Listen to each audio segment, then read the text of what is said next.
Apa kabar warga Nusantara? Jumpa lagi di channel Shock Tahu. Channel yang shock karena baru tahu.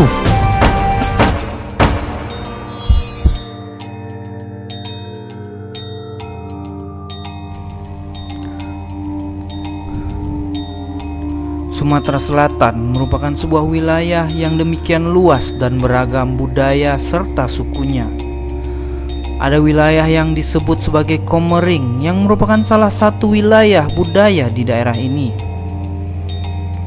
Karakter suku Komering adalah penjelajah, sehingga penyebaran suku ini cukup luas hingga ke daerah Lampung.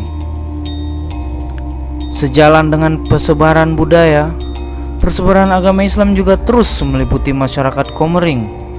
Sejak dahulu, wilayah ini telah menjadi wilayah yang cukup agamais. Mereka menganut agama Islam yang dibawa oleh para tokoh Islam, baik yang bermuasal dari Palembang dan dari Lampung, yang merupakan wilayah persebaran dari Pulau Jawa.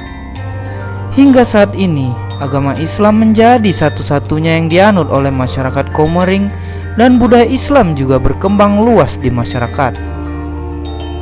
Tapi sebelum kita lanjut, jangan lupa untuk dukung channel ini dengan cara like, subscribe apabila belum pernah, juga tekan tanda loncengnya, dan share ke Nusantara lain apabila sotonya ini berfaedah. Tanpa banyak-banyak lagi mukadimah, mari kita lanjut.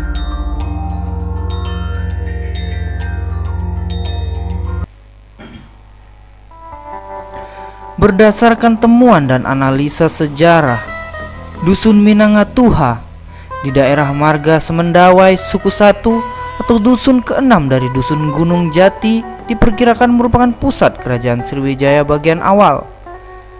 Sedangkan Palembang diyakini sebagai pusat kerajaan Sriwijaya bagian tengah, dan Jambi sebagai pusat kerajaan Sriwijaya yang bagian akhir.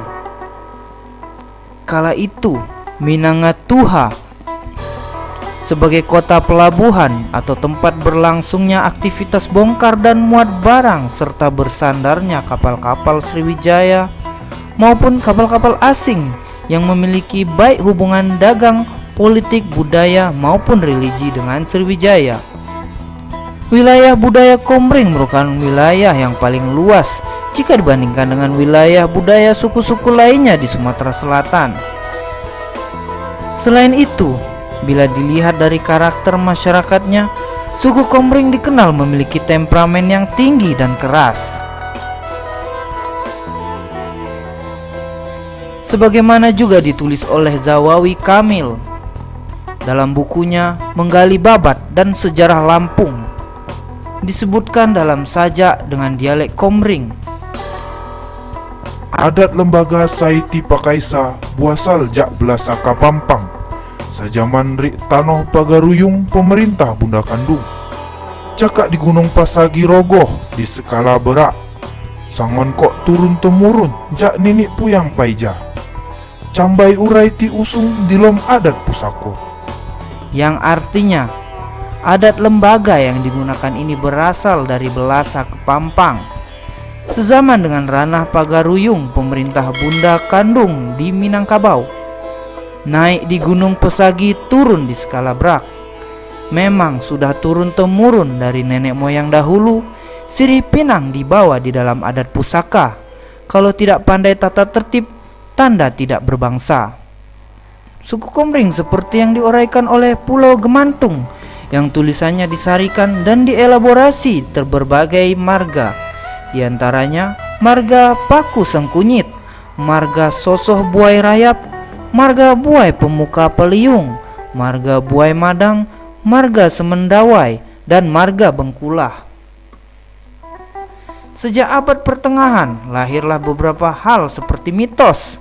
Mitos pertama tentang seorang panglima dari bala tentara Fatahillah, Banten, bernama Tandi Pulau, yang menjadi tamu di daerah Marga Semendawai suku 3. Ia datang menggunakan perahu menelusuri sungai Komering. Tandi Pulau berlabuh dan menetap di daerah Marga Semendawai suku 3, tepatnya di Dusun Kuripan. Keturunan Tandi Pulau membuka pemukiman baru di seberang sungai atau seberang Dusun Kuripan yang disebut Dusun Gunung Jati. Selanjutnya, Marga Semendawai disebut keturunan Tandi Pulau dari Dusun Kuripan. Sedangkan untuk marga Bengkulah, pembawa dan penyiar Islam adalah moyang Tuan Syarif Ali dan Tuan Muarab yang berasal dari Banten dan dibantu oleh Tuan Tanjung Idrus Salam. Tandi Pulau dalam bahasa Komering berarti Tuan di Pulau.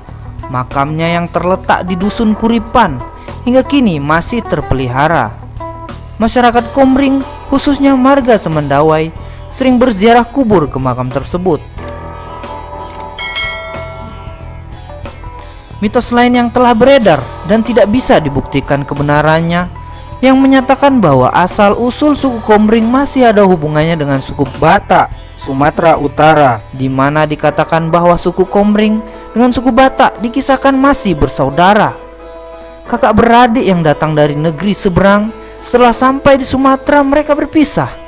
Sang kakak pergi ke selatan menjadi puyang suku Komering, dan sang adik ke utara menjadi nenek moyang suku Batak. Apa yang mendasari pendapat tersebut? Apakah dari sumber cerita rakyat yang tidak mempunyai bukti konkret dan kejelasan akan faktanya?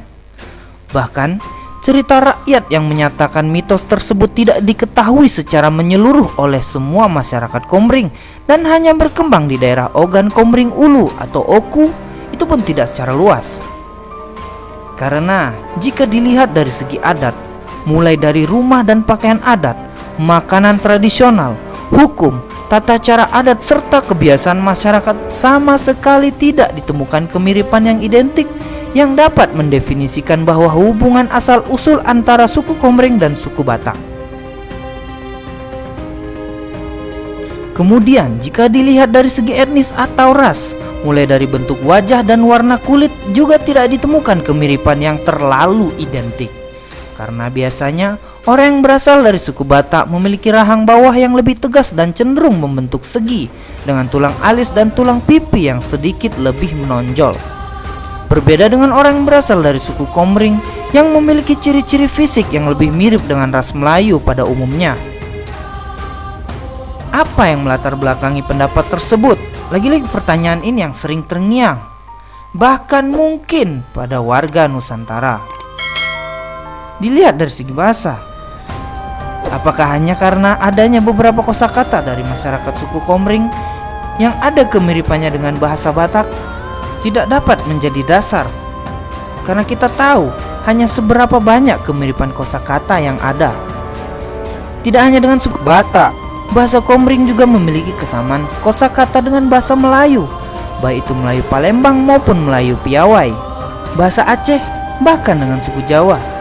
Di antara kesamaan kosakata dalam bahasa Melayu Piawai yaitu kawai yang berarti baju, sayu yang berarti sedih atau pikiran jauh, biduk yang berarti perahu, pinggan atau pingan yang berarti piring. Kemiripan dengan bahasa Aceh diantaranya apui yang berarti api, kula yang berarti jamur, tanoh yang berarti tanah. Sementara dengan bahasa Jawa, asu yang berarti anjing, lawang yang berarti pintu. Demikian beberapa fakta yang ada, dan sebenarnya mungkin masih terdapat banyak lagi kemiripan kosakata lainnya yang tentunya tidak cukup waktunya apabila kita sebutkan semuanya di sini. Dengan kemiripan beberapa kosakata yang ada di antara bahasa Komering dengan beberapa suku di Indonesia. Apakah asal-usul Komering bisa dikatakan ada hubungannya dengan beberapa suku tersebut juga? Seperti yang kita ketahui bersama, di dalam suku Komering itu sendiri terdapat paling tidak dua ragam intonasi suara dalam berbahasa atau logat. Logat suku Komering marga Bengkulah akan terdengar cenderung berintonasi lebih datar, halus, serta tidak mendayu jika dibandingkan dengan bahasa Komering Ulu yang intonasinya akan cenderung lebih tegas, tinggi, dan mendayu. Kemudian jika masalah logat antara bahasa Komering pada umumnya dibandingkan dengan bahasa Batak yang memiliki kemiripan, yaitu sama-sama berintonasi yang tinggi dan tegas, menjadi latar belakang pendapat yang mengatakan bahwa asal-usul suku Komering masih ada hubungan yang erat dengan suku Batak di Sumatera Utara. Lalu, bagaimana dengan kemiripan intonasi antara bahasa Komering dengan bahasa Bugis Sulawesi dan suku-suku di Indonesia Timur, diantaranya Flores, Maluku serta Timor? Dengan fakta tersebut, apakah suku Komering bisa dikatakan ada hubungan asal-usul yang sangat erat dengan suku-suku yang lain tersebut? Artinya, jelas bahwa ada beberapa hal seperti kosakata atau adat istiadat yang mungkin mirip. Tetapi dengan itu lalu kita serta-merta menyimpulkan bahwa di antara suku-suku itu dulunya memiliki hubungan darah atau sejenis. Semua itu sangat membutuhkan penelitian lebih dalam dan lebih luas untuk membuktikan apakah suku Komering di Sumatera Selatan memiliki hubungan dengan suku Batak di Sumatera Utara.